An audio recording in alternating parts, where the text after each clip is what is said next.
Welterweight bout between Trevin Giles and Preston Parsons. Plus 110 for Parsons, minus 110 for Giles. Over under 2.5 rounds. Plus 151 for the over, minus 151 for the under. An interesting one here. You got striker versus grappler. Who do you like in this one? Yeah, man, it's kind of tough too. I mean, Trevin Giles has wins over Roman Dolidze. His last one was what, Lewis Kosi, Yep. which was a decision win. But man, if you go back to that Dolidze fight, he had Dolidze so badly hurt later in the fight. I mean, he cracked him with a straight left. It was a great shot, and then Dolidze was fishing for knee bars that whole fight, and Giles was able to get out of them and survive and hit Dolidze over and over with big power shots.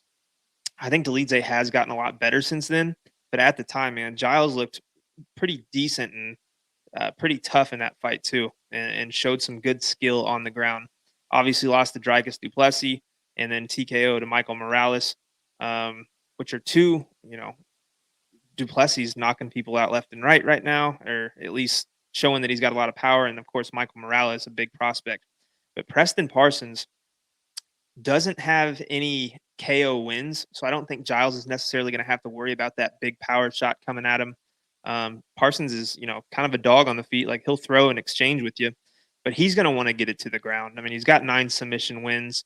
He is pretty damn good on the ground. You look at some of his submissions. I mean, he's, for a bigger guy like this at a higher weight class, he's getting arm bars, guillotine, rear naked choke, arm bar. I mean, the guy can do it all on the ground.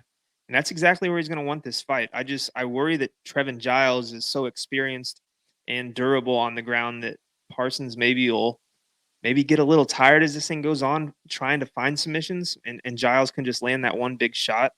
I mean, this fight's definitely accurate as it's a coin flip, because Giles sometimes can have trouble finding that volume and that pace that he needs to put on guys to get some of these wins. And then, like I said, Parsons gets it to the ground once. You got to really watch out because you could be in trouble. For the pick, I'm going to have to go with Trevin Giles. I think wrestling and grappling wise, defensively, he's sound enough that he can keep this fight where he wants it. And I think it's going to be an extremely close fight. I could see this one going to split decision. If there's a prop out there for that, I might just have to sprinkle it on it. Yeah, I think Trevin Giles has more upside for sure. He's got really good hands, but he just seems like he doesn't quite let him go like all the time. He's got wins against Brendan Allen in 2016, Ryan Spann in 2017, Ike Villanueva 2016, and then Roman Dolidze 2021 in the UFC. So, I mean, he's got some good wins. He's got some really good wins. But then in his last time out, he's a minus 220 favorite against Lewis Kosi. Lewis Kosi has never made it to the judges' scorecards. He's a killer be killed fighter. His last fight was against Sasha Palatnikov, who got cut from the UFC, and he got finished by Sasha Palatnikov. Lewis Kosi did. So I'd load up on Trevin Giles inside the distance, and he goes out there and wins a decision.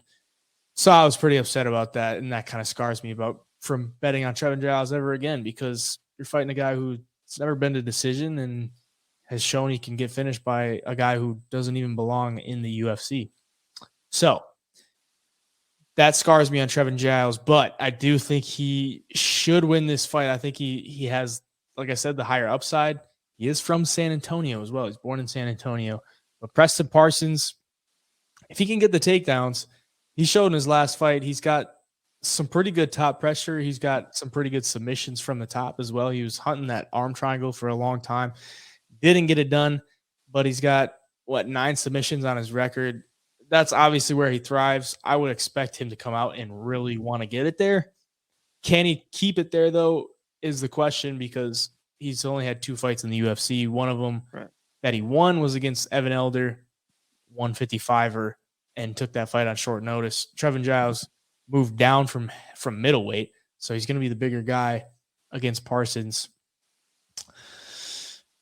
Parsons is only 27, so maybe he made some improvements since his last fight. Trevin Giles, 30. I'm going to go with Trevin Giles for the pick, but I'm not too confident in it. maybe just because I'm scarred from the last time he's out, but I'll take him for the pick.